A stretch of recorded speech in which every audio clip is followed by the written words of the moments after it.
जब आप देते हो और यापन बस्ती ये निरूह का ही अगर एक पर्याय बताया गया है, तो इट इज वेरी क्लियर कि निरूह बस्ती के जो नियम है ये सारे के सारे यापन बस्ती के लिए भी अप्लाइड है। तो जैसे निरूह हम एम्प्टी स्टमक देते हैं, वैसे ही यापन भी आपको एम्प्टी स्टमक देना है। तो वर्जनीय विषय में जैसे कि आपने खाना खाया और इमीडिएटली यापन बस्ती दिया, ये नहीं हो सकता। यापन बस्ती की जो मात्रा है इज इक्वल टू निरूह बस्ती, यानी कि वो 12 प्रसृत हो सकती है। तो 12 प्रसृत होने के लिए उसकी इतनी मात्रा है, तो आपको यही मात्रा यापन बस्ती के लिए भी देनी है, ये भी इसमें क्लियर हो जाता है। तो ये सारी चीजें जो है, तो निरूह के लिए भी जो वर्जनीय विषय है वो सारे के सारे यापन बस्ती के लिए भी वर्जनीय है। लेकिन फिर भी यापन बस्ती के लिए स्पेसिफिक वर्जनीय विषय जो बोले गए हैं वो है व्यायामो, मैथुनम, मद्यम, मधुनी, शिशिराम्बुज, संभोजनम, रथक्षोभ, बस्तीषु एतेषु गर्हितम। तो इसका मतलब है कि आप अगर देखते हो तो व्यायाम, मैथुन, रथक्षोभ ये सारी चीजें वात प्रकोप करने वाली है। रथक्षोभ और मैथुन ये दोनों चीज अष्टमहादोषकर विषय में भी आए हुए हैं। तो रथक्षोभ की वजह से सर्व शरीर पीड़ा है और मैथुन की वजह से शुक्र क्षय है, उसकी वजह से वात प्रकोप बहुत हो सकता है। व्यायाम की वजह से भी वात प्रकोप बहुत हो सकता है। तो इसके लिए जब यापन बस्ती आपका चल रहा है, यापन बस्ती आप वात शमन के लिए दे रहे हो, बलवर्धन के लिए दे रहे हो, वहां पर वाजीकरण के लिए या शुक्रवर्धन के लिए दे रहे हो, तो वहां पर ये व्यायाम, मैथुन और रथक्षोभ इस तरीके के वात प्रकोप करने वाले सारे विषय ये वर्ज्य है। फिर मद्य, मद्य की वजह से भी रुक्षता बढ़ सकती है, पित्त की उष्णता बढ़ सकती है और उसकी वजह से भी यापन का जो हमें कर्म अपेक्षित है उसका फल हमें नहीं मिल सकता, इसीलिए मद्य भी वहां पर नहीं यूज करना है। मधु नीच, तो मधु इसका मतलब मधु, तो मधु अगर आप देखते हो तो रुक्ष कषाय इस तरीके का है। तो यापन बस्ती का प्रयोजन जो है हमारा, ये अगर बलवर्धन, मांसवर्धन है, तो यहाँ पर लेखन करने वाला मधु, अभ्यंतर पान इसका कॉन्ट्राइंडिकेटेड बताया गया है। फिर शिशिराम्बुच, यापन बस्ती बेसिकली गुरु है, स्निग्ध है, शीत है। तो ये सारी चीजें होने के साथ साथ अगर उसके साथ आप शिशिराम्बु ठंडा पानी अगर पीते हो तो वहां पर उत्क्लेश हो सकता है कफ का, या कफवर्धन के लक्षण कुछ दिखाई दे सकते हैं जो हमें एक्सपेक्टेड नहीं है। यापन बस्ती की वजह से बलवर्धन होना अपेक्षित है, लेकिन यापन बस्ती और उसके साथ कुछ शिशिर अगर अंबु है, शिशिर वायु का सेवन है, तो ये सारी चीजें हमें नहीं करनी है। तो ये इसका मतलब है। संभोजन, इसका एकदम स्पेसिफिक मीनिंग दिया हुआ है। संभोजनम इसका मतलब है यथेष्ट भोजनम। संभोजनम इसका मतलब दिया हुआ है पथ्य अपथ्यम इह एकत्र भुक्तम संभोजनम मतम।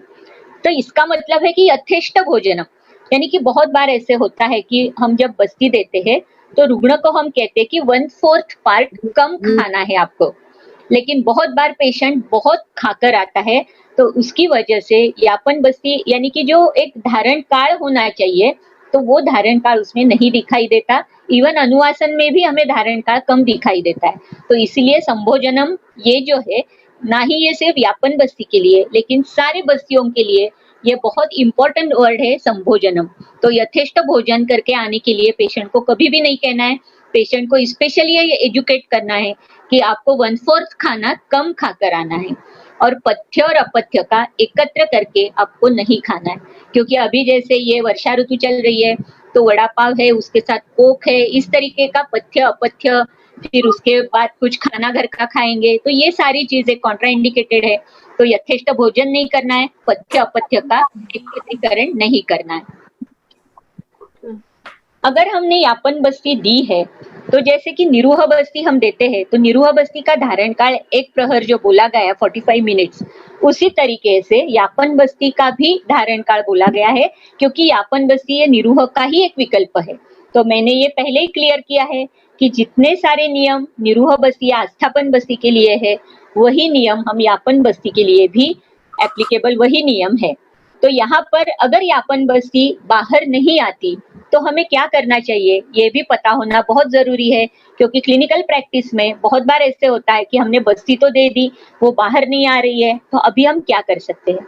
तो यापन बस्ती बाहर कभी कभी क्यों नहीं आ सकती, तो मृदुत्वात् न निवर्तन्ते यस्य तु एते प्रयोजितः। बहुत बार ऐसे हो जाता है कि बहुत मृदु बस्ती है यापन बस्ती, उसमें जो हमने द्रव्य यूज किए हुए हैं तो वो बहुत मृदु हो जाते हैं। कभी कभी शीत बस्ती दिया जाता है तो उसकी वजह से बस्ती का धारण का यानी कि बस्ती जो बाहर आना चाहिए एक प्रहर में तो वो नहीं आता और इसकी वजह से वो अप्रवृत्त हो जाता है। तो अगर ये अप्रवृत्त है तो निरूह का जैसे हमने बताया कि मृत्यु तक के वहां पर व्यापद दिए हुए हैं तो वही सारे व्यापद यहाँ पर भी हो सकते हैं अगर बस्ती अप्रवृत्त हुआ तो उसके लिए हमें क्या करना चाहिए? समुद्रै बस्तिभिः तीक्ष्णैः आस्थाप्य क्षिप्रम एव सहा। तो जो निरूह बस्ती के लिए हम करते हैं कि समुद्र यानी कि गोमूत्र डाला हुआ तीक्ष्ण बस्ती हमें इमीडिएटली देना है ताकि वो तीक्ष्णता की वजह से वो बस्ती बाहर आता है। उसके साथ साथ जो पहला हमने यापन बस्ती दिया है वो भी उसके साथ साथ बाहर आ सकता है। तो अगर यापन बस्ती की अप्रवृत्ति होती है तो आपको तीक्ष्ण बस्ती इमीडिएटली देना बहुत जरूरी है। अभी जैसे कि यापन बस्ती हम दे रहे हैं लेकिन फिर भी उसमें कुछ ना कुछ दोष आ सकते हैं यानी कि व्यापद हो सकते हैं क्योंकि बस्ती है हम दे रहे हैं तो व्यापद होने के भी चांसेस है। तो अगर व्यापद होते भी है तो कौन से होते हैं और उसमें हम क्या क्या कर सकते हैं? तो शोफ, अग्निनाश, पांडुत्व, शूल, अर्श, परिकर्तिका, स्युः ज्वर, अतिसारश्च, यापन, अति, अत्यर्थ सेवनात्। तो अत्यर्थ सेवनात् ये बहुत ही इंपॉर्टेंट वर्ड है क्योंकि बहुत बार ऐसे होता है जैसे कि आप लोगों की एक भावना होती है कि आयुर्वेद का कुछ साइड इफेक्ट नहीं होता, उसी तरीके से ये भी हो जाता है कि यापन बस्ती का कोई व्यापद नहीं हो सकता क्योंकि वो यापन बस्ती है। लेकिन अत्यर्थ सेवनात्, अति सर्वत्र वर्जयेत, ये हमेशा याद रखिए। तो निरूह और अनुवासन ये दोनों भी बस्ती अत्यर्थ सेवनात् नहीं करनी चाहिए क्योंकि अगर ये अत्यर्थ सेवनात् हम करते हैं तो वात प्रकोप होने के बहुत सारे चांसेस होते हैं यानी कि होता ही है वात प्रकोप और उसकी वजह से फिर अग्निनाश यहाँ तक की कंडीशन आ सकती है। तो अग्निनाश अगर होता है तो शोथ, पांडु या ज्वर, अतिसार इस तरीके के व्याधि हमें दिखाई देते हैं। या फिर जैसे कि बार बार वहां पर गुदक्षणन हो जाता है क्योंकि बार बार आप बस्ती दे रहे हो वहां पर तो स्थानिक कुछ न कुछ हमें अर्श या परिकर्तिका जैसे कुछ न कुछ व्याधि वहां पर दिखाई दे सकते हैं। तो अगर इस तरीके के कुछ व्यापद हमें मिलते हैं तो हमें पहला एक तो यापन बस्ती रुकवाने हैं फर्स्ट ऑफ ऑल और बाद में अकॉर्डिंग टू द डिसीज हमें उसके लिए ट्रीट करना है। तो अगर हमें यापन बस्ती के यापन में चिकित्सा देनी है तो ग्रंथोक्त चिकित्सा ये है कि अरिष्ट क्षीर सिद्धवाद्या तत्रेष्टा दीपनी क्रिया युक्त्या तस्मात् निषेवेत यापनान्न प्रसंगतः। तो आपको ये तो पता चला होगा अभी कि अग्निमांद्य यही बेसिकली ये शोफ, पांडु, शूल, ज्वर, अतिसार ये इतने सारे जो बड़े व्याधि है उसका मूल है वो अग्निनाश है। तो अग्निनाश अगर दिख रहा है आपको वहां पर क्लियर कट और ये व्याधि दिखाई दे रहा है तो आपको फर्स्ट ऑफ ऑल कौन सी चिकित्सा करनी चाहिए? पहले तो यापन रुकवाना है। दूसरी बार यह है कि दीपनी क्रिया, वहां पर आपको दीपन करना बहुत जरूरी है क्योंकि अग्नि का जब तक आप दीपन नहीं करते तब तक आप ये व्याधियों के ऊपर विजय प्राप्त नहीं कर सकते। तो इसीलिए सिर्फ व्याधि को फोकस मत करो, उसके पहले आपको अग्नि के ऊपर फोकस करना बहुत जरूरी है और इसीलिए ये अरिष्ट, सिद्धु इस तरीके के दीपन करने वाले तीक्ष्ण द्रव्य आए हुए। तो अभी हम ये लास्ट मोड पे है कि कौन कौन से यापन बस्ती आए हुए हैं। तो चरक में मुस्तादी जिसे हम राजे यापन कहते हैं बहुत ही श्रेष्ठ बस्ती है। फिर एरंडमुलादी, सहचरादी, बलादी प्रथम, द्वितीय, तृतीय, चतुर्थ ये सारे बस्ती बहुत ही यूजफुल साबित हुए हैं। मुस्तादी यापन जैसे कि मैं एक आपको बाद में उदाहरण देने वाली हूँ कि मैंने मूत्राशमरी में अपुनर्भुव करके कैसे यूज किया है। बलादी यापन द्वितीय आमवात के लिए बहुत ही अच्छा यानी कि आमवात की जीर्णावस्था है वहां पर रुग्ण की बल की अपेक्षा है और वहां पर पृष्ठ कटी ऐसे ग्रह वहां पर आपको दिख रहा है तो वहां पर आप बलादी यूज कर सकते हो। बलादी तृतीय क्षीण आर्तव, क्षीण शुक्र इसमें भी बहुत ही उपयुक्त साबित होता है। हपुषादी बस्ती वात रक्त में यानी कि मैंने ये देखा है कि हपुषादी बस्ती के बाद ग्रह भी कम होता है, शोथ कम होता है और यूरिक एसिड भी कम होते हुए मैंने देखा है। तो इस तरीके से ये सारी जो बस्ती है ये बहुत ही रुग्ण बल देने के लिए बहुत ही उपयुक्त साबित होते हैं। ये सारे जो 216 बस्ती चरक ने बताए हैं तो यही बस्ती में अलग अलग माउसरस एकत्र करने के बाद जितने सारे बस्ती है, तो ये सारे बस्तियों की ये लिस्ट है।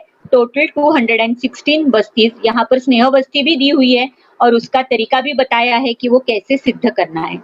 तो इतने सारे यापन बस्ती यहाँ पर दिए हुए हैं। तो एक क्विक हम एक जस्ट देखते हैं एक उदाहरण, क्योंकि अगर हम यापन बस्ती देखते हैं तो ये कहाँ पर कैसे यूज होती है, ये देखना भी बहुत रंजक होगा, आवश्यक होगा, ऐसे मुझे लग रहा है। तो मुस्तादी यापन बस्ती मैंने मुद्राश्मरी में अपुनर्भव चिकित्सा के तौर पर दिया था। तो सारा हम नहीं देख पाएंगे आज, लेकिन एक मुद्राश्मरी के जो अगर आप संप्राप्ति घटक देखते हो तो उसका मूल स्थान पक्वाशय है और दोष में है वो वात है, कफ है और पित्त का शोषण हो रहा है, कफ पित्त का, उसकी वजह से वहां पर अश्मरी उत्पन्न हो रही है। तो गुण कौन कौन से बढ़ रहे हैं, रुक्ष, उष्ण और खर, और स्रोतो दुष्टि जो है वो संगात्मक है और दुष्य जो है वो मूत्र है। अभी यहाँ पर ध्यान देने वाली चीज है कि उत्पत्ति स्थान मैंने पक्वाशय लिखा है, क्योंकि बेसिकली मूत्र की उत्पत्ति जो है ये पक्वाशय से ही हो रही है। अभी यहाँ पर अगर आप देखते हो तो गुदगत वात में भी एक उसमें लिखा हुआ है कि अश्म यानी कि शर्करा, मूत्र शर्करा, ये गुदस्थित वायु का एक लक्षण बताया गया है। फिर उदावर्त जो है, तो उदावर्त की जो चिकित्सा है वो गुद और पक्वाशयस्थ वात जो है उसके लिए उदावर्त की चिकित्सा करने के लिए बोली है। तो इसका मतलब है कि बेसिकली अश्मरी जो है, मूत्राश्मरी, ये गुदगत वात की वजह से भी हो सकती है। मूत्र का उत्पत्ति स्थान पक्वाशय है, उसके लिए भी हमें पक्वाशय के ऊपर ध्यान देना जरूरी है। तो इसलिए हमें उदावर्त की चिकित्सा उसमें हम कर सकते हैं। तो अगर उदावर्त की चिकित्सा हम देखते हैं तो उसमें निरूह है, अश्मरी की चिकित्सा हम देखते हैं तो उसमें भी निरूह बताया गया है, और अश्मरी की चिकित्सा में ही ये बताया गया है कि त्रिदोष प्रभव है पूरा अश्मरी, लेकिन उसमें भी वायु को पहले देखना बहुत जरूरी है और स्थानानुपूर्व्या प्रसमीक्ष कार्य। तो स्थानानुपूर्व्या इसका मतलब है कि वायु का स्थान है पक्वाशय और वायु की चिकित्सा है बस्ती। तो इसीलिए हमें पहली चिकित्सा चॉइस ऑफ ट्रीटमेंट जो करनी है वो है निरूह बस्ती या अस्थापन बस्ती। ये देखने के बाद आपको ये समझ में आया हुआ होगा कि अगर व्याधि अवस्था है तो व्याधि अवस्था में एक व्याधि का शमन के लिए अगर औषध देंगे या रसायन के लिए देंगे। रसायन के लिए क्यों देते हैं हम, तो स्रोतो बल मेंटेन करने के लिए, धातु बल बढ़ाने के लिए, और अधिष्ठान में जो ख वैगुण्य हुआ है तो ख वैगुण्य दूर होकर अधिष्ठान का बल भी बढ़ना चाहिए, इसके लिए हम रसायन चिकित्सा देते हैं। तो इसका मतलब ही ये है कि अपुनर्भव इज इक्वल टू रसायन चिकित्सा हम कर सकते हैं। तो मुस्तादी यापन बस्ती जो मैंने यहाँ पर यूज किया हुआ था, तो ये आप देख सकते हो कि दोषघ्नता जो है वो कफघ्न, पित्तघ्न और वात शामक है। आप अगर हर एक मुस्तादी यापन बस्ती के कंटेंट्स देखते हो तो उसमें से बहुत सारे द्रव्य ये मूत्रगामी है, अश्मरिघ्न है, मृदु शोधन भी करने वाले हैं और साथ साथ ब्रूहण और रसायन कर्म करने वाले भी है। तो ये सारी चीजें देखने के बाद आपको ये समझ में आया होगा कि निरूह बस्ती इज द चॉइस फॉर मूत्र विकार, लेकिन यहाँ पर मूत्राश्मरी के बाद अपुनर्भव चिकित्सा के लिए मैंने मुस्तादी यापन दिया था, क्योंकि बहुत बार बहुत सारे ट्रीटमेंट करके पेशेंट्स आते हैं लेकिन 3-3, 4-4 साल कंटिन्यूअसली उनमें मूत्राश्मरी दिखाई देती है। तो ये अगर कंडीशन है तो आपको वहां पर अधिष्ठान का, वहां के स्रोतस का बल बढ़ाना है, आपको रुग्ण का बल बढ़ाना है, और ये सारे करने के लिए यहाँ पर आपको यापन बस्ती की आवश्यकता है। So as it is a yapana basti, it maintains the strength of pakvashaya, यानी कि जो धारण कर्म हमने पहले देखा था, नरिशेस मूत्र जो पोषण कर्म हमने देखा था, and helps to prolong the disease that is apunarbhava, that is rasayana. तो एक बहुत ही मैंने ब्रीफ यानी कि बहुत ही शॉर्ट में ये मैंने दिया है, क्योंकि टाइम बहुत ही फास्ट आगे जा रहा है। तो इसीलिए ये हमने देखा कि मूत्राश्मरी में अपुनर्भव चिकित्सा के लिए हम मुस्तादी यापन कैसे यूज कर सकते हैं। तो इसी तरीके से जितने सारे बस्ती चरक ने दिए हुए हैं, आप उसमें से योग्य अध्ययन करके अच्छे से, उसकी फलश्रुति भी उसके साथ दी हुई है, तो वो फलश्रुति देख के इस तरीके से आप व्याधि में या अपुनर्भव चिकित्सा के लिए या रसायन के लिए आप यापन बस्ती बहुत ही अच्छी तरह से उपयोग में ला सकते हो। तो वी कैन कंक्लूड यापन बस्ती इज अ टाइप ऑफ कषाय और निरूह बस्ती इन विच कषाय इज रिप्लेस्ड बाय क्षीर। तो यापन बस्ती के अगर आप कंटेंट्स देखते हो तो ये क्षीर पाक किया हुआ है, यानी कि सिर्फ उसमें द्रव द्रव्य क्षीर या अवाप द्रव्य क्षीर ऐसे नहीं डाला हुआ है। तो निरूहक बस्ती में बेसिक द्रव द्रव्य होता है कषाय, लेकिन यापन बस्ती में बेसिक द्रव द्रव्य होता है क्षीर, क्योंकि वो क्षीर पाक बनाया हुआ है और फिर उसमें मांसरस ऐड किया हुआ रहता है आवाप के तौर पर। फिर यापन बस्ती एनहांसेस बल, वर्ण, मांस एंड शुक्र। यापन बस्ती aims in such conditions where mrudu shodhan along with balavardhan are expected. Yapan basti increases longevity of life and Yapan basti can be used in healthy as well as in diseased condition. तो ये सारी चीजें मैंने आपको समझाने की कोशिश की है जितना मुझे समझ में आया था, लेकिन due to shortage of time मैं सारे बस्ती आपको नहीं एक्सप्लेन कर पाऊंगी, लेकिन उसका बेसिक प्रिंसिपल जो है ये आपको समझ में आया होगा और आपके क्लिनिकल प्रैक्टिस में आप यापन बस्ती जो एक थोड़ा सा कभी कभी निग्लेक्टेड पॉइंट हो जाता है, तो आप उसके ऊपर ध्यान दे दो और बहुत सारे यापन बस्ती आए हुए आप उसका उपयोग अपने प्रैक्टिस में, अपनी चिकित्सा में जरूर करना। तो यही ये लेक्चर की सफलता होगी, ऐसा मेरा मानना है। फिर ये कंक्लूजन के बाद मुझे कहा गया था कि आप एक कल्प का भी कुछ थोड़ा सा ब्रीफली एक कल्प आपको बताना है, तो इसीलिए हम कल्पक की ओर बढ़ते हैं। तो ये मैंने कल्प लिया है कामिनी कुलमंडन रस। तो शायद बहुत सारे लोगों ने ये रस का नाम, ये वटी का नाम सुना नहीं है, क्योंकि ये वृद्ध वैद्याधार का एक कल्प है कामिनी कुलमंडन। बहुत ही स्पेसिफिक, बहुत ही अच्छा, इसके इंग्रेडिएंट्स भी बहुत ही बढ़िया है, तो हम देखेंगे कामिनी कुलमंडन। तो 1993 में आरोग्यवर्धिनी के ऊपर एक सेमिनार हुआ था आयुर्वेद व्यासपीठ का, तो वहां पर ये आरोग्यवर्धिनी नाम का एक बुक पब्लिश हुआ था, उसमें ये कामिनी कुलमंडन ये पाठ उसमें आया हुआ है। तो आयुर्वेद बृहस्पति श्री गोवर्धन जी शर्मा छांगाणी नागपुर से वैद्य है, तो इस वैद्यराज ने इसका यानी कि ये लेखन उनका है और कामिनी कुलमंडन ये नाम भी उनका है, तो इसलिए मैंने उनका नाम यहाँ पर लिखा है, क्योंकि ये वृद्ध वैद्याधार उन्होंने दिया हुआ है। तो वहां पर उन्होंने उनका एक एक्सपीरियंस शेयर किया हुआ था कि एक यंग पेशेंट के लिए, लेडी के लिए, उन्होंने एक दाई को पूछा था कोई इसके लिए मैं क्या दे दूं, तब वो दाई जो थी उन्होंने बहुत सालों से ये यूज कर रही थी वो, तो एक पाठ उन्होंने वैद्यराज को दिया और उस पाठ का नाम इस वैद्यराज ने, शर्मा ये जो वैद्यराज है, उन्होंने उसका नाम कामिनी कुलमंडन रखा। और फिर इसका जब उन्होंने अध्ययन किया तब उन्हें पता चला कि यह आरोग्यवर्धिनी का एक परिवर्तित पाठ है, यानी कि बेसिक आरोग्यवर्धिनी जो है उसमें कुछ चेंजेस करके फिर जो पाठ बना हुआ है उसे हम कहेंगे कामिनी कुलमंडन रस। तो कंटेंट्स ऑफ कामिनी कुलमंडन अगर आप देखते हो तो कामिनी कुलमंडन और आरोग्यवर्धिनी उसमें बहुत सारे द्रव्य सेम ही है, जैसे त्रिफला, शिलाजीत, गुग्गुल, चित्रकूट की, सिर्फ उसके कुछ पार्ट्स यानी कि उसका जो परसेंटेज है उसमें चेंजेस है। कामिनी कुलमंडन में एडिशन अगर है तो वो काला बोल, रेवाचीनी और त्रिकटु एडिशन है। कामिनी कुलमंडन में और आरोग्यवर्धिनी में पारद, गंधक, लोह, ताम्र और अभ्रक ये सेम क्वांटिटी में है। और एक बहुत बड़ा फर्क है इन दोनों में कि आरोग्यवर्धिनी को निम्बपत्र स्वरस की भावना है, लेकिन कामिनी कुलमंडन को कुमारी स्वरस की भावना है। तो ये सारी चीजें देखने के बाद आपको पता चला होगा कि वो यंग लेडी जो थी वो किस तरीके की पेशेंट रही होगी। तो वो वंध्यत्व की पेशेंट थी, वो आर्तवक्षय की पेशेंट थी और उसके लिए ये पाठ यूज किया हुआ था। तो आरोग्यवर्धिनी का एक परिवर्तित पाठ यानी कामिनी कुलमंडन। तो उसमें सिर्फ हम रेवाचीनी, काला बोल ये दो ही अलग यहाँ पर है, क्योंकि त्रिकटु का आपको सबको पता है, कुमारी का पता है। तो काला बोल यानी कि कुमारी घन, तो कुमारी के जितने सारे गुणधर्म है, तिक्त, मधुर, भेदिनी, दीपन पाचन या आर्तव जनन, विरेचक, ये सारे के सारे गुणधर्म ये काला बोल यानी कृष्ण बोल में भी आता है। और रेवाचीनी ये तो विरेचक है, ये आप सबको पता है। तो ये कामिनी कुलमंडन जो है ये कॉन्ट्राइंडिकेटेड है गर्भिणी में या इवन सुतिकावस्था में, लेकिन पहले 3 दिन तक गर्भाशय शोधन के लिए अगर आप कामिनी कुलमंडन देना चाहते हो तो वहां पर आप दे सकते हो। ओवरऑल इफेक्ट अगर आप कामिनी कुलमंडन का देखते हो तो गुणतः वो तीक्ष्ण है, उष्ण है, तिक्त, कटु, लघु, रूक्ष, भेदन, सर और मल शुद्धिकरी है। ये बहुत ही इंपॉर्टेंट है कि ये मल शुद्धिकरी है। व्याधि अगर आप उसकी फलश्रुति में देखते हो तो गुल्म, प्रमेह, स्थौल्य और मेद दुष्टिजन्य जितने भी व्याधि है उस व्याधि में आप कामिनी कुलमंडन का प्रयोग बहुत अच्छे से कर सकते हो।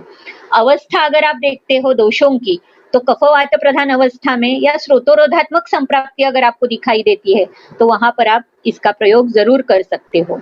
दुष्य में रस, रक्त, मांस और मेद, ये 4 अगर दुष्य है तो बहुत अच्छे से वहां पर आप कामिनी कुलमंडन यूज कर सकते हो। उपधातु में स्पेशली रस के उपधातु जो है रज और स्तन्य, तो उसके लिए कामिनी कुलमंडन बहुत उपयोगी है।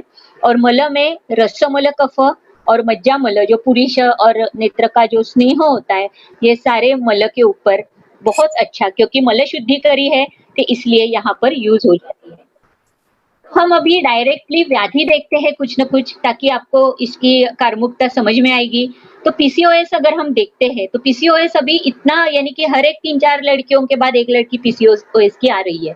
आपको सबको ये पता होगा कि ये कितना इंपॉर्टेंट व्याधि अभी हो चुका है। अनियमित रज प्रवर्तन, कष्टार्थ, अल्प रजस्राव, वंध्यत्व, ये सारी चीजें उसमें दिखाई देती है। और संप्राप्ति घटक में अगर आप देखते हो तो वात दुष्टि स्पेशली प्राणपान की है, पित्त दुष्टि यानी कि स्त्री बीज का परिणमन नहीं हो रहा है, और कफ दुष्टि यानी जो थिकनेस है उसकी वजह से वो रप्चर नहीं हो पा रहा है। तो इसका मतलब है कि वात, पित्त और कफ तीनों की दुष्टि है, और निदान जो हम उसका कर रहे हैं वो कफावृत वात या अधोनाभि जो गुल्म, इस तरीके की कुछ कंडीशन उसमें हमें दिखाई देती है। तो जो हमें ट्रीटमेंट देनी है, हमें कैसे देनी होगी? जो विरेचक होगी, जो वातानुलोमन होगी और जो भेदन होगी, क्योंकि कफ का आवरण हमें दूर करना है, वात का अनुलोमन करना है, और जो अधोनाभि जो गुल्म है, तो उसके लिए हमें विरेचन भी करना बहुत ही उपयुक्त रहेगा। तो संप्राप्ति भंग करने के लिए इसमें जो द्रव्य अगर आप देखते हो, तो कुमारी, रेवाचिनी, काला बोड़, कुटकी, इस और कुटकी का प्रमाण भी इसमें बहुत ज्यादा है, यानी 40% उसमें यूज किया हुआ है, 40 पार्ट्स। तो ये विरेचक द्रव्य है सारे। तो जो हमने चिकित्सा सूत्र हमने देखा है, तो अकॉर्डिंगली ये जा रही है। फिर त्रिकटु, ताम्रादि भस्म, चित्रक, इस तरीके के उष्ण, तीक्ष्ण और भेदन करने वाले द्रव्य है, जो कि गुल्म का या कफ का जो आवरण आया हुआ है, ये भेदन करने में बहुत उपयुक्त साबित होती है। अनुपान के तौर पर इसके साथ साथ हम कुमारी आसव या कार्पास मूलासव, दशमूलारिष्ट, वरुण आदि क्वाथ या गोरखमुंडी का क्वाथ, जो भी आप पेशेंट की कंडीशन देखते हो अकॉर्डिंगली आप जरूर दे सकते हो। और पीसीओएस में बहुत अच्छे रिजल्ट्स इसमें मिलते हैं, लेकिन पेशेंट स्थूल होना, कफ का आवरण होना, ये सारी चीजें उसमें बहुत आवश्यक होती है। नहीं तो पित्त प्रकोप होने की बहुत सारे चांसेस है, और उसके बाद रुक्षता बढ़ सकती है और वात प्रकोप होने के भी चांसेस हो सकते हैं। तो ये चीजें अगर आप ध्यान में रखते हो तो पीसीओएस में बहुत ही उपयुक्त हो सकता है। तो पीसीओएस में या सिर्फ स्थौल्य, इस तरीके की भी पेशेंट्स हमें मिलते हैं।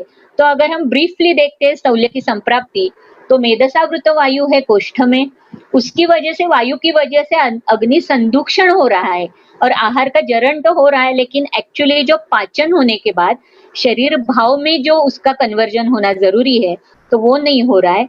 सिर्फ भोजन के प्रति आकांक्षा बढ़ रही है रुग्ण की, और क्षुध, अतिमात्रम और पिपासाती योग बढ़ रहा है, और उसकी वजह से रस, मांस और मेद की धात्वाग्नि हो रही है, धात्वाग्नि मांद्य हो रही है, और उसकी वजह से मेद धातु की अपाचित वृद्धि यहाँ पर हम देख रहे हैं।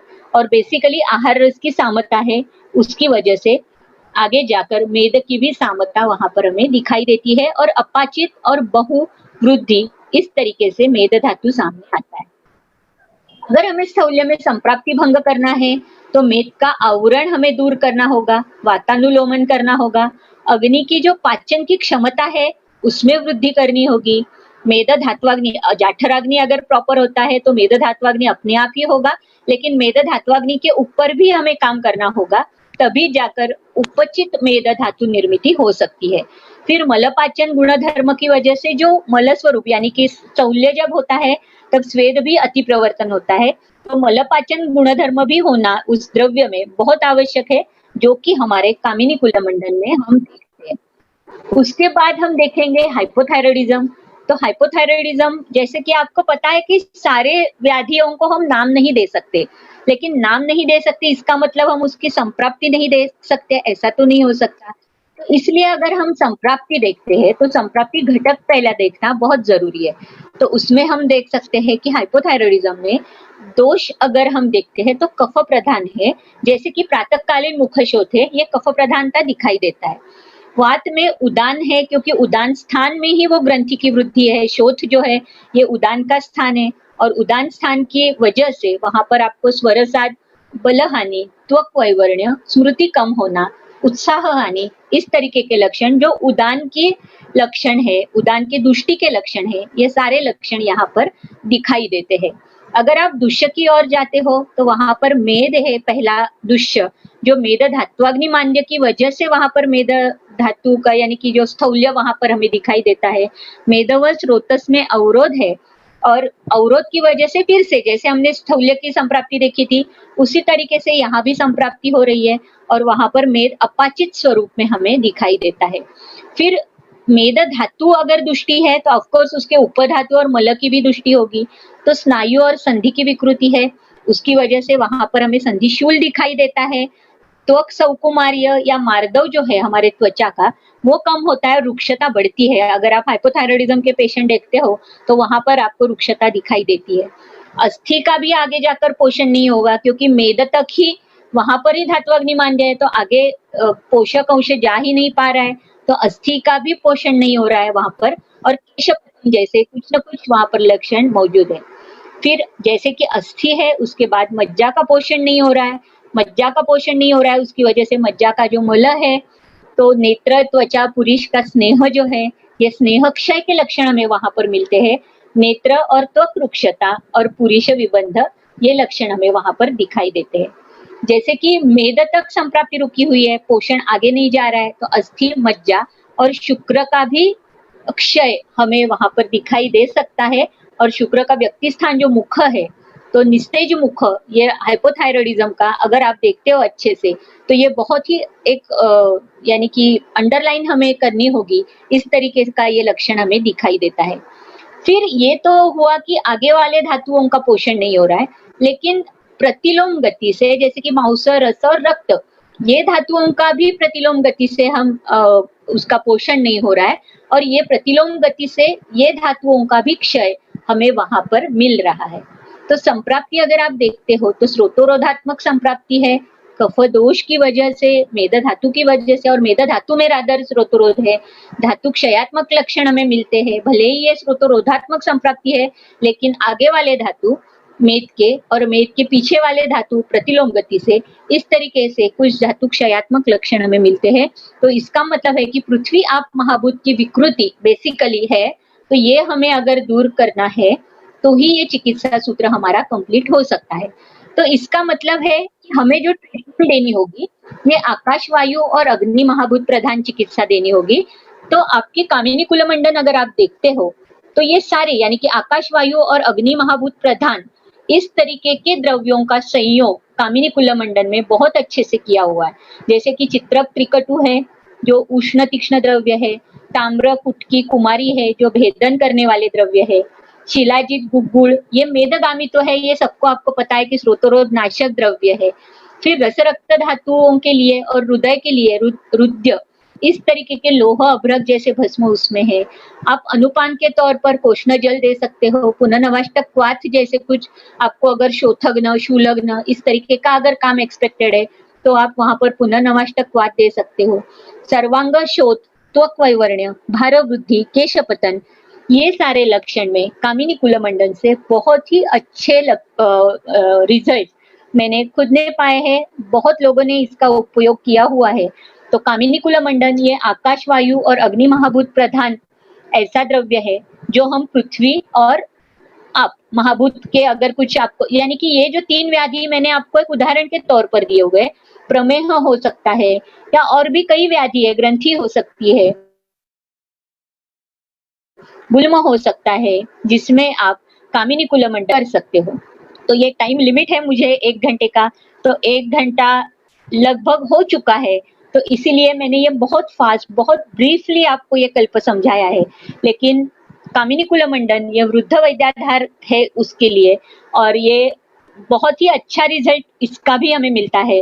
तो अगर कफ प्रधान, मेद प्रधान, पृथ्वी और आप प्रधान इस तरीके से अगर संप्राप्ति आपको दिखाई दे रही है, फिर वो हाइपोथायरॉयडिज्म हो, प्रमेह हो, स्थौल्य हो, कोई भी चीज हो सकती है, या रसवस स्रोतस का कोई व्याधि आपको दिखाई दे रहा हो, तो वहां पर आप कामिनी कुलमंडन का यशस्वी प्रयोग जरूर कर सकते हो।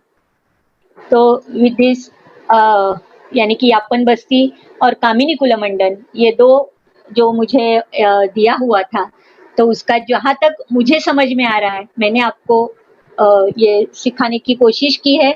सिखाने की नहीं कहूंगी, लेकिन जहां भी मेरा अनुभव जितना भी था वो आपके साथ शेयर करने का मैंने प्रयास किया है, और इसके लिए जो मुझे ये मौका मिला है तो उसके लिए मैं आयोजकों का बहुत दिल से शुक्रिया अदा करना चाहती हूँ। नमस्ते। बहुत बहुत धन्यवाद मैम, जो भी आपने बहुमूल्य टाइम और बहुमूल्य हम लोगों को नॉलेज दी। जैसा कि आपने अपने फेसबुक में भी लिखा था कि 12 चैप्टर तक हम लोग पहुंच नहीं पाते हैं, और जो आपने इजी वे में और प्रैक्टिकल वे में और जो कल्पों के साथ आपने इस अध्याय को डिकोड किया है, उसके लिए मतलब शब्द नहीं है हम लोगों के पास। बहुत बहुत धन्यवाद मैम। और अगर किन्हीं पार्टिसिपेंट के कोई क्वेश्चन हो तो वो पुट कर सकते हैं। हाँ, कर सकते हैं। Good evening ma'am. हाँ, गुड इवनिंग मैम। एक बार फिर से जो आपने यापन बस्ती में वर्ज बताए थे वो हाँ? फिर से बता दीजिए मैम।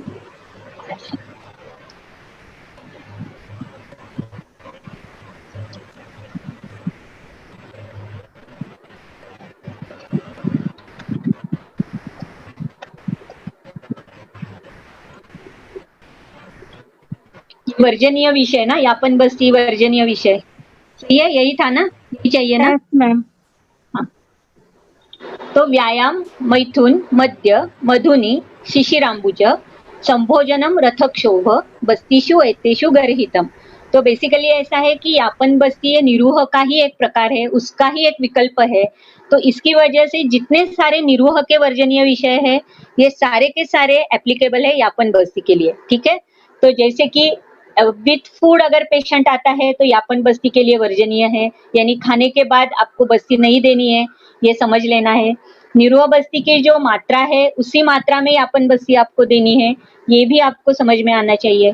फिर यापन बस्ती अगर आपको देनी है तो उसमें व्यायाम मैथुन और रथक्षोभ, ये स्पेशली ये तीन जो कर्म है ये वात प्रकोप करने वाले तीन कारण है। सही है, तो इसमें अगर आप यापन दे रहे हो जो कि वात शमन के लिए दे रहे हो, बलवर्धन के लिए दे रहे हो, तो उसमें अगर ये तीन कर्म रुग्ण कर रहा है तो उसका मतलब है कि उसका कोई फायदा ही नहीं है यापन बस्ती का, और वात प्रकोप हो सकता है और कुछ कॉम्प्लिकेशंस उसमें दिखाई दे सकते हैं।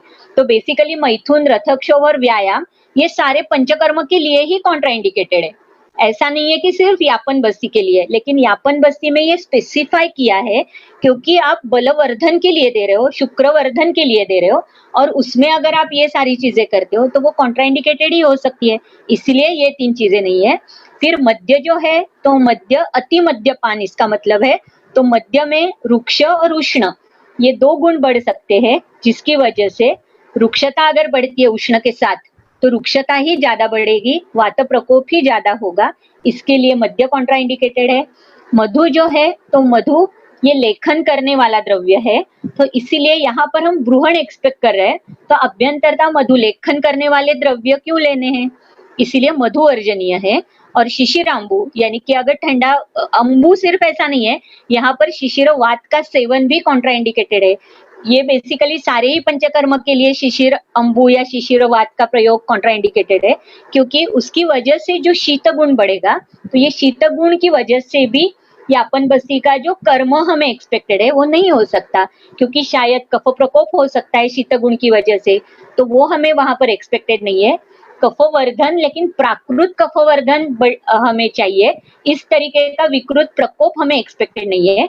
इसलिए ये वात पित्त कफ ये तीनों दोष हमें मेंटेन करने के लिए और बलवर्धन के लिए यापन बस्ती हम दे रहे हैं, इसीलिए ये सारी चीजें यहाँ पर वर्जनीय है।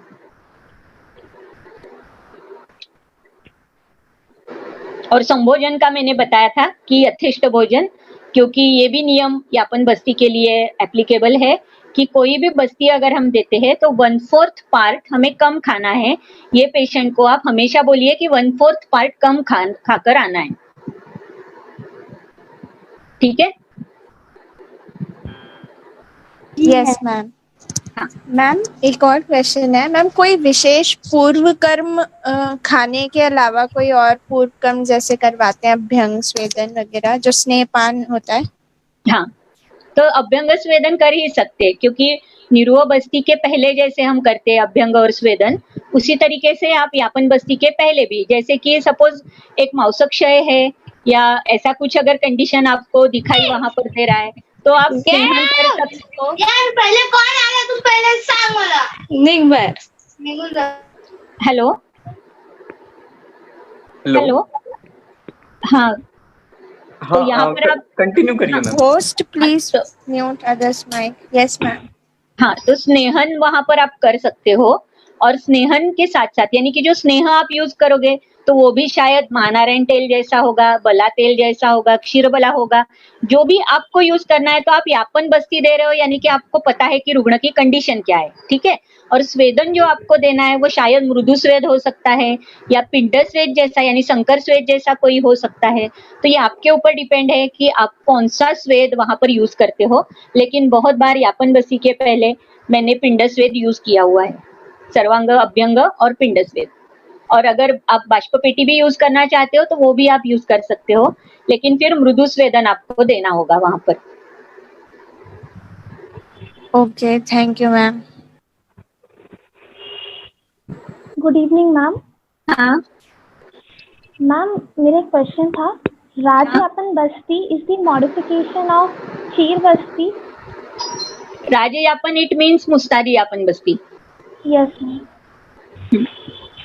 तो क्षीरबस्ती बहुत बार कैसे होता है, जैसे हम तिक्तक क्षीरबस्ती देते हैं सपोज, तो तिक्तक क्षीरबस्ती का जो प्रमाण है, ये प्रमाण बहुत हम कम दे सकते हैं, यानी कि 120 ml तक भी तिक्तक क्षीरबस्ती दे सकते हैं, जैसे कि हम अनुवासन देते हैं। लेकिन ये सिर्फ क्षीरबस्ती नहीं है, इसमें अगर आप कंटेंट्स देखते हो मुस्तादी यापन या सारे यापन में, तो आप वहां पर देख सकते हो कि वो बेसिकली क्षीरपाक बनाया हुआ है। मुस्तादी यापन का भी अगर आप ये देखते हो पूरा प्रमाण उसका, तो वो पूरा का पूरा क्षीरपाक है। फिर उसके बाद उसमें मांसरस ऐड किया हुआ है, स्नेह ऐड किया हुआ है, कल्क ऐड किया हुआ है। तो ये सारी चीजें वहां पर ऐड करके हमने बस्ती दी हुई है। तो सिर्फ क्षीरबस्ती इसका मतलब यापन नहीं हो सकता। क्षीरबस्ती आप कौन से भी क्वांटिटी में दे सकते हो, ठीक है, जैसे कि तिक्त क्षीरबस्ती। तो राजयापन ये क्षीरबस्ती सिर्फ नहीं है, राजयापन मीन्स मुस्तादी यापन, जो सबसे श्रेष्ठ बताया है।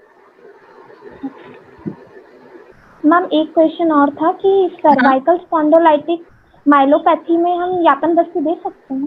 दे सकते, क्यों नहीं दे सकते, ओके. दे सकते हो, लेकिन वो अभी देखो, दे सकते हो लेकिन पेशेंट की कंडीशन कैसी है ये आप पहले देखो। वहां पर आपको पहले पाचन की आवश्यकता है, क्योंकि बहुत बार ऐसे हो जाता है कि अस्थि मज्जागतवात जैसे कुछ कंडीशन वहां पर दिखाई देती है। तो वहां पर पहले बाह्य अभ्यंतर स्नेह, अस्थि मज्जागतम जयत, इस तरीके से भी हो सकता है। और उसके लिए आप यापन बस्ती भी दे सकते हो, क्योंकि वो स्निग्ध है उतना, तो वो भी आप कर सकते हो। लेकिन पेशेंट की कंडीशन देख के आपको पाचन करना है या पाचन आपका हो चुका है और अभी आप ब्रूहण कर रहे हो, ये देखकर आप यूज कर सकते हो। Thank you ma'am.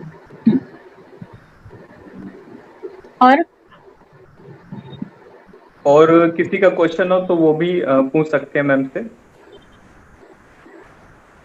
Ma'am good evening ma'am. Good evening. Ma'am यापन बस्ती नेत्रों के लिए हितकर बताई गई है, तो हमें कैसे वर्क करती है नेत्रों के लिए? सॉरी, मुझे समझ में नहीं आया, फिर से एक बार। मैम जो यापन बस्ती बताई गई है वो नेत्रों के लिए हितकर बताई गई है, हाँ, तो हमें नेत्र में मतलब कि आइस में किस प्रकार से वर्क करती है मैम, थोड़ा प्लीज एक्सप्लेन कीजिए मैम इसको। देखो अभी नेत्र जो है, नेत्र किसका अवयव है, मज्जा का अवयव है, ठीक है। Yes ma'am. तो हाँ, तो अगर आप पक्वाशय में बस्ती देते हो तो पक्वाशय की बस्ती सिर्फ पक्वाशय में नहीं रह रही है, तो वहां से वो मज्जा तक यानी कि ग्रहणी तक भी जा रही है। ये तो आपको पता है कि ग्रहणी तक उसका ये बताया हुआ है ना पूरा, कहाँ तक बस्ती पहुंचती है। तो अगर ग्रहणी तक जाती है इसका मतलब वो मज्जाधरा कला तक जाती है। फिर मज्जाधरा कला का अगर वहां पर वो ब्रूहण कर सकती है वहां से, तो वो नेत्र के लिए नेत्र हो सकती है। लेकिन द्रव्य आप कौन सा यूज कर रहे हो अकॉर्डिंगली, क्योंकि चक्षुष्य बस्ती बताया गया है ना जिसमें यष्टि मधु है, ठीक है। तो इस तरीके से आप मज्जाधरा कला के ऊपर काम करके नेत्र के ऊपर भी काम कर सकते हो। जी मैम, थैंक यू।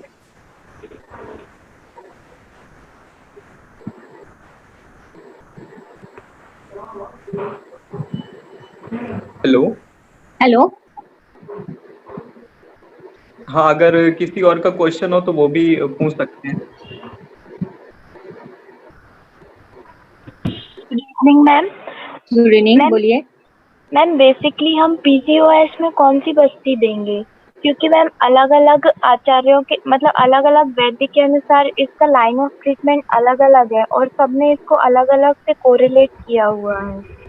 बेसिकली उसे कुछ ग्रंथाधार है ही नहीं, क्योंकि पीसीओएस ऐसे कुछ ग्रंथ में आया ही नहीं है। जो मैंने पहले ही कहा है कि उसका जो पिक्चर आप देखोगे रुग्ण का, तो अकॉर्डिंगली आपको ये डिसाइड करना है कि आपको कौन सा बस्ती यूज करना है, क्योंकि पीसीओएस में 2 कंडीशंस मिलती है, एक स्थौल्य है और पीसीओएस है, दूसरी कंडीशन मिलती है कि कार्श्य है और पीसीओएस है। फिर जैसे कि स्थौल्य के साथ बहुत बार ऐसे होता है कि दिखाई देता है कि हाइपोथायरॉइडिज्म है वहां पर, या और कुछ कॉम्प्लिकेशंस वहां पर उसके साथ, यानी उपद्रव स्वरूप में है या व्याधि संकर के स्वरूप में है, ये भी दिखाई देता है। तो इसीलिए जो मैंने संप्राप्ति दी थी वो एक जनरलाइज संप्राप्ति दी है कि वात का उसमें दोष कौन सा है, तो वात है, क्योंकि प्राण अपान ये दोनों की विकृति है। कफ की विकृति क्यों है? क्योंकि वो उसमें रप्चर ही नहीं हो रहा है ना, कवर इतना थिकनेस बढ़ रहा है। तो इसका मतलब ये तो क्लियर है कि कुछ कफावृत वायु जैसी कुछ तो ट्रीटमेंट हमें करनी है, या अधोनाभि जो गुल्म जो है अकॉर्डिंगली आपको ट्रीटमेंट करनी है। तो आप ये कर सकती हो कि यहाँ पर अनुवासन देकर फिर शोधन बस्ती जैसा कुछ यूज कर सकती हो, या उसमें लेखन बस्ती का प्रयोग हो सकता है। तो ये दोनों आप वहां पर यूज कर सकती हो, या वरुणादि जो गण आया हुआ है, शोधनादि गण संग्रह जो है वाग्भट का 15वां अध्याय सूत्रस्थान का, तो उसमें वरुणादि गण आया हुआ है, तो वरुणादि गण यूज करके देखो, उसका क्वाथ यूज करके देखो, बहुत अच्छे रिजल्ट्स मिलते हैं। Okay, thank you ma'am. Ma'am ये दोनों कार्श और स्थौल्य दोनों में यूज कर सकते हैं मैम? दोनों में यूज कर सकते हैं, लेकिन आपको ये देखना पड़ेगा कि वात प्रकोप वहां पर यानी कि बहुत नहीं ना बढ़ रहा है। ये आपका यानी कि योजक आप हो, तो आपको ये देखना है कि कैसे किस तरीके से काम हो रहा है।